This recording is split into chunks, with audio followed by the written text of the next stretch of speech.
चिराग पासवान को आप पहले ही साइड कर चुके हैं। अब मांझी जी आपके साथ में थे और दोनों का वोट बैंक है। उपेंद्र कुशवाहा जी के साथ क्या हुआ, निकल ही नहीं गए उनको।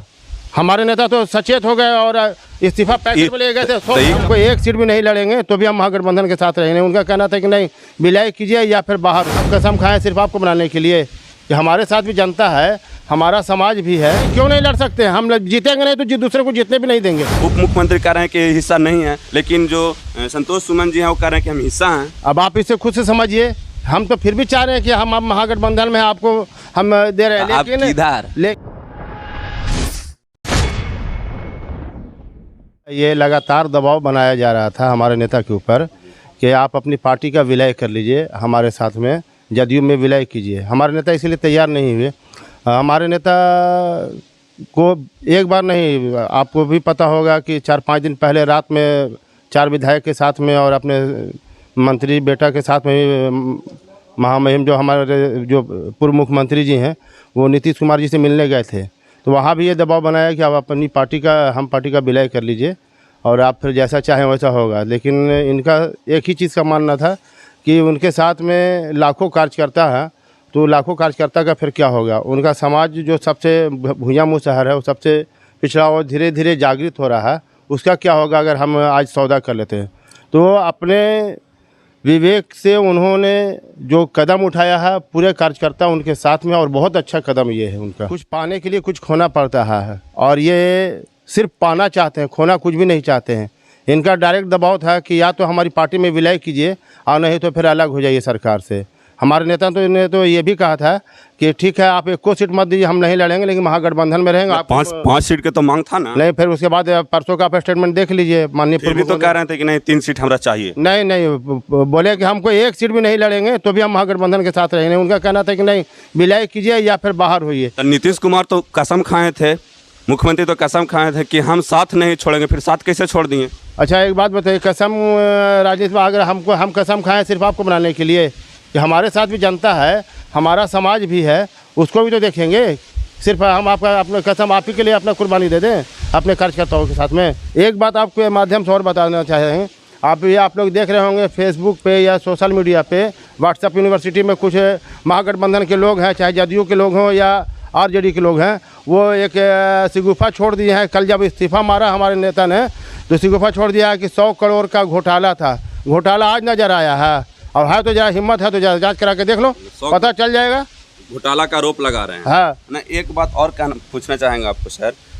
उप मुख्यमंत्री जो वर्तमान में बिहार के हैं तेजस्वी प्रसाद यादव जी, उन्होंने कहा है कि अब जिस तरह से उन्होंने ज्ञापन सौंपा है, इससे साबित होता है कि वो महागठबंधन के हिस्सा नहीं रहे। लेकिन जो कल्याण मंत्री, पूर्व के कल्याण मंत्री कह सकते हैं डॉक्टर संतोष कुमार सुमन जी, उन्होंने कहा है कि हम सिर्फ इस्तीफा दिए हैं, महागठबंधन का हिस्सा अभी हम हैं, बरकरार हैं। इस पर क्या कहिएगा? देखिए ये लोगों एक तरफ तो उप मुख्यमंत्री कह रहे हैं कि हिस्सा नहीं है, लेकिन जो संतोष सुमन जी हैं वो कह रहे हैं कि हम हिस्सा हैं। अब आप इसे खुद से समझिए।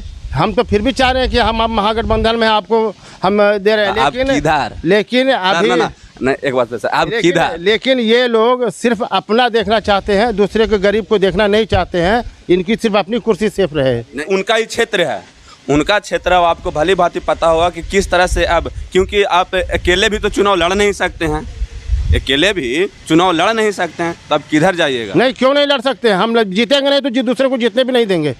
लड़ सकते हैं, हमारे पास ताकत है। लेकिन हमारा जहाँ तक ये है कि यहाँ अभी बिहार में क्या के लेके सरकार हमारे पास ताकत है, बिहार में गठबंधन है। देखिए बिहार में अभी हैं कुछ पार्टियां जो तीसरा मोर्चा भी बनाएंगी, हम उनके साथ लड़ेंगे, देखेंगे कि मेरी ताकत कितनी है। जैसे में बहुत लोग हैं, देख अभी समय आने में पता चल जाएगा। अभी भी सर पेटवा में कुछ पौले हैं। और एक चीज़ आपके बाद आप जो आप बुलवाना चाह रहे हैं, हम ये बात साफ कर दे रहे हैं कि देखिए मुख्य रूप से 2 ही गठबंधन, एक एनडीए गठबंधन और एक महागठबंधन। तो अब महागठबंधन से अगर वो लोग नहीं मान रहे हैं तो हम अपने नेता को आश्वस्त भी कर चुके कि आप जो भी फैसला लेंगे हम लोग साथ। एक सुझाव भी है कि तुरंत एनडीए के साथ जाना चाहिए। सर एक बात और, कुछ 2 दिन पहले, मतलब 1 दिन पहले तंज कसे थे पूर्व मुख्यमंत्री जीतन राम मांझी साहब कि भाजपा के जो है बीजेपी वाले जो हैं नरेंद्र मोदी के बारे में कि वो जदयू में आ रहे हैं, तंज कसे थे का ये बतिया पहले से फिक्स था। अच्छा एक बात आपको नहीं पता है, हमारे नेता सरकार में रहते हुए सरकार को आगे दिखाते हैं किसी नेता में हिम्मत है? वो बात और सब बात बोलते हैं। ये बात फिक्स था सर? नहीं, ऐसा कुछ नहीं, फिक्स नहीं था। तो अचानक से वो तंज कैसे उसके बाद दूसरे दिन तुरंत इस्तीफा सौंपा नहीं गया? ये तो समय कराता है, समय बलवान होता है, सब कुछ समय के एक दिन में समय नहीं बदलता है सर। नहीं, ऐसा कुछ नहीं है। ये आप लोग का, मीडिया लोग का अपना उपज है, उसको रहने दिया जाए। लेकिन ये एक दिन का मैटर नहीं है जो आप बोल रहे हैं, ये तत्काल में तुरंत में हुआ है। सीरियसली सवाल सर, अब बिहार के राजनीतिक पर क्या प्रभाव पड़ेगी? बहुत पड़ेगा। कैसी प्रभाव पड़ेगी?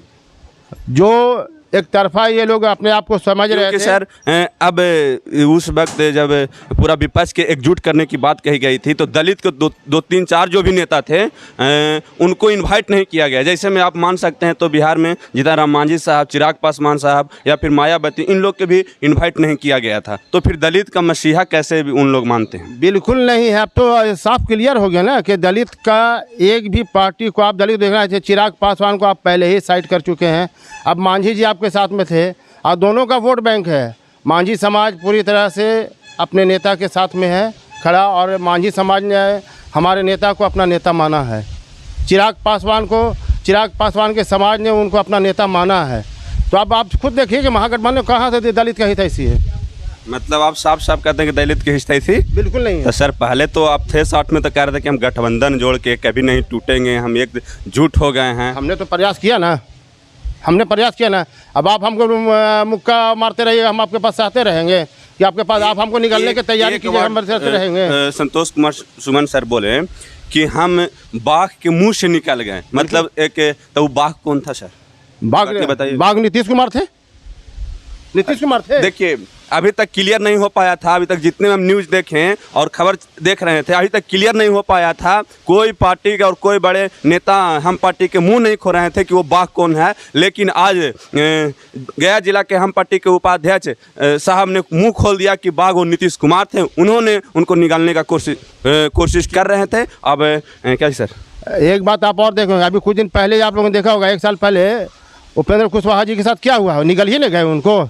हमारे नेता तो सचेत हो गए और इस्तीफा पैकेट में ले गए थे। तो ये काम तो बीजेपी करता था सर, आपका जयदू भी करने लगा। हाँ, कहे नहीं हो गया उनको भी। पार्टी को तो बिलाया, बीजेपी करते थे पहले, आपका जयदू भी करने लगा। देखा देखी इसका होता है, तो इसीलिए हमारे नेता ने जो कहा बिल्कुल सही कहा। अब बाघ आप जो समझ रहे हैं बिल्कुल सही समझ रहे हैं। हाँ, तो आज क्लियर हो गया कि बाघ वो कोई और नहीं, वो नीतीश कुमार थे। आप बने रहिए मेरे साथ, ऐसे मैं खबरों आपको दिखाता रहूँगा और बिहार के जो राजनीति अभी चल रहा है उतार चढ़ाव, उसको मैं पल पल का खबर देता रहूँगा। आप देख रहे हैं भारत दर्शन, मैं हूँ शहंशाह कौर अपने सहयोगी के साथ।